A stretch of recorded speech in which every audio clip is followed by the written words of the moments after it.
Welcome to Scrapping with Sherry. If you watch Creative Memories YouTube channel on Wednesday nights at 5 o'clock in the summer, Noreen Smith has been doing Sizzling Summer Challenges.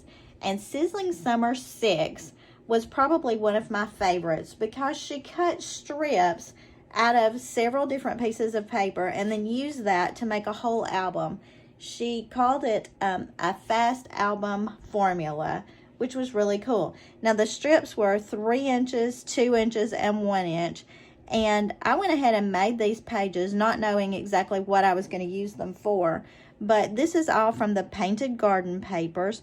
And I just set off the 2 flowery designs with the stripes to bring in a little bit more color.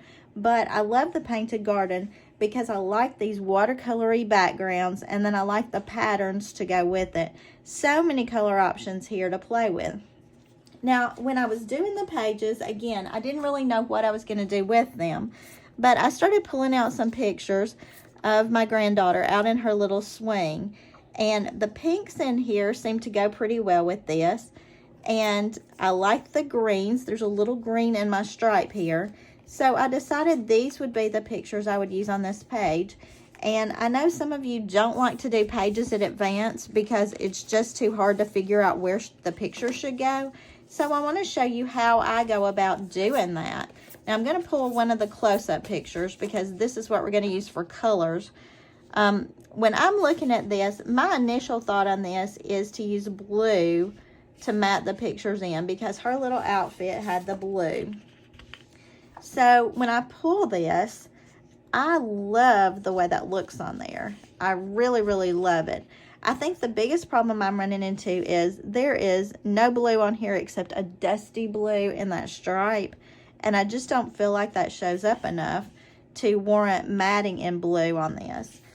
I also, in the Painted Garden, found these embellishments. And look, her little outfit has strawberries all over it. So that led me to start looking at a green more for matting rather than the blue. So I pulled this Parakeet Shimmer. It's a nice color, and I like the fact that it matches the green in those leaves. It brings out the greenery around her, and it's very close to the shade of green that's in the stripe here.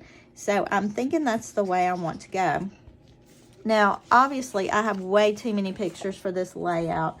And I spend a lot of time helping my customers try to cull their pictures, try to get to the ones that they absolutely need.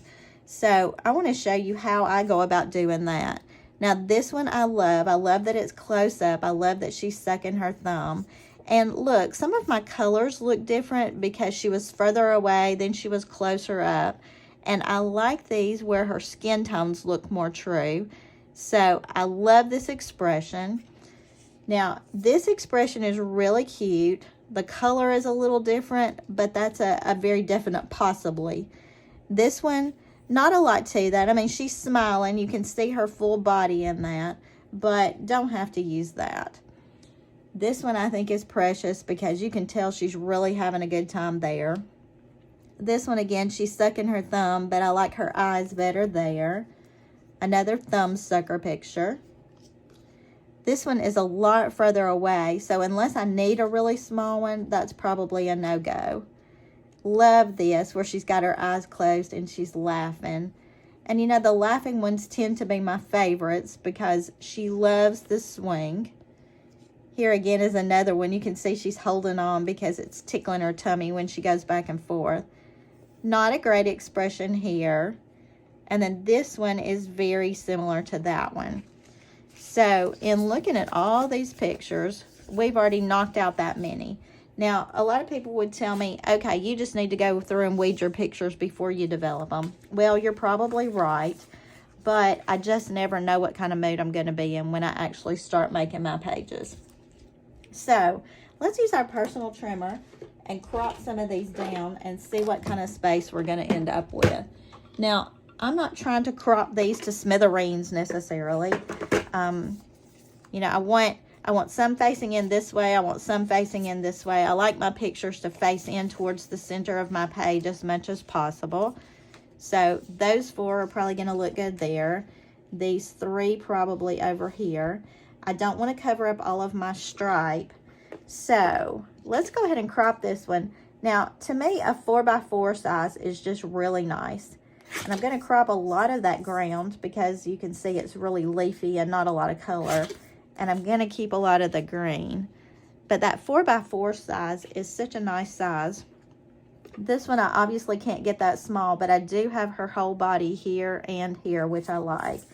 So I'm going to crop a little off the bottom, leaving green. And here I'm going to crop a little more off the top. Didn't want to cut her head off, but I've left a lot of green along the bottom, which is what I like. Here, I do like the green along the bottom. I'm going to take a little off the top, a little off the bottom. And I think over there, I'm going to stop with those 3 photos. Now, let's look at this side. Now, I've already cut her leg off here anyway. Her expression and her little thumb sucking is really what I like. She actually almost fell asleep in this swing. And I'll probably journal that. But I think I am going to go the 4-inch on here. That does leave her boo-boo on her knee where she had fallen on her other grandmother's driveway. I make sure to point out it was not on my watch that she fell, although she does. And again, I'm leaving green here. And I could crop these in on the side, and I might do that in just a minute. But I'm really looking first to crop tops and bottoms just for space purposes. This would make a good 4-incher. We've still got a lot of greenery showing. And here again, her expression is just so cute. I'm going to crop a little off the top and leave that one alone. Now, if you're looking at these very closely, you're going to see her expression is almost exactly the same. And because I really like the look of this one, the colors look a lot more vibrant in that one, I think I'm going to drop this one too. And it's okay to drop them after you've cropped. It's fine. But look what a cute layout we can make just doing a little overlapping and sliding those into the center of the page. Now, yeah, that gives me a lot of extra space, but let's do our mat and then we'll look at where we are. Now, remember, I kept everything a 4-inch width. So when I'm cutting my matting paper, it's going to be so easy to go at about 4 1/4 and just cut a couple of strips of that to start the matting process. And I'm going to go ahead and pull my tape. Now, I've left them laying on my page where they're going to belong, just because that makes it easier for me when I start laying them out again. Have you ever laid out your page and thought, oh, that's beautiful, and then you pick your pictures up to mat them, and you can't remember where anything goes or what you had in mind? I have one friend who lays her pictures out on the page and then takes a photo of it on her phone before she picks them up to mat. I just lay mine down, cut the strips, and then I kind of mat one at a time when I can. I mean, with these, obviously, because they're all the same width, that makes that a lot easier to do that. And I don't measure my matting. I just try to keep it about the same all the way around. So because I had a 1/4 inch extra side to side, I'm going to save that. I'll probably use it. I'm leaving about a 1/4 inch top to bottom as well. And this is something that I eyeball. You could always measure it if it really bothers you, if they're not exact. That is not something I get all worried about.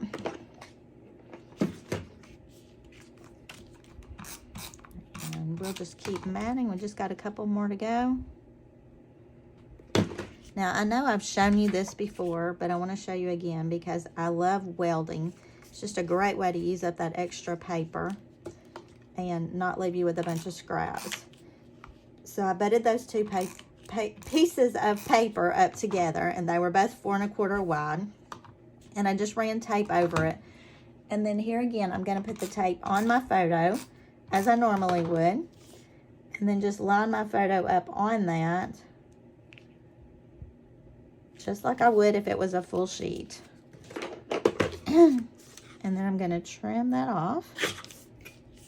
And you can't tell that that's been welded. Now, the only other piece we had left was this. And you know what? I can do the same thing with this, I think. Let's see if this one will work there.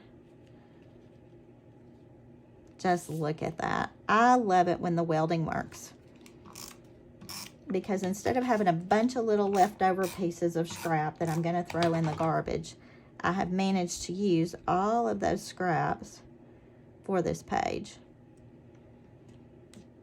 Now, I was thinking about a title for it, and I think I may do Berry Sweet or Berry Much Fun, and that I'll be doing on my Silhouette machine. So you won't see the process of that, but you will see the completed page in a few minutes.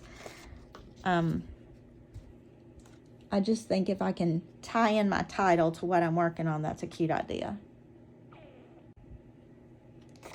So this is the only piece of scrap we have left over from our paper, but I think that green is going to make a nice title block. So let's go back. Remember, we talked about making our pictures face in towards the middle of the page. Otherwise, everything looks like it's going off willy-nilly.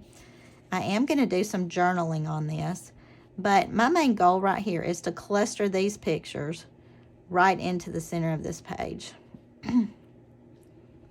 And in doing that, it just leaves me lots of room to see the design around, which is not my main focus, but when you got pretty stuff going on, don't you want to see it? And I think that's where I will go. I'm trying to think towards my title placement, and I almost think Berry Much Fun or So Berry Fun, something like that would be good. So I think I'm going to go down just a little bit here. I think that bothers me that I've got two of the big ones on the bottom. And maybe for design purposes, it would look better to bump one of these up rather than down. And I think I'll go with something like this. And then I'll cut my title and add my cute little embellishments on. Probably something like that. All right, so look at the picture at the end and you'll see how I actually finish out this whole page. And remember to watch Noreen's Sizzling Summer Layouts. They happen at 5 o'clock Central Time on Wednesdays on the Creative Memories YouTube channel. You might just get some great ideas to get some pages finished really quickly. So, until next time, happy scrapping.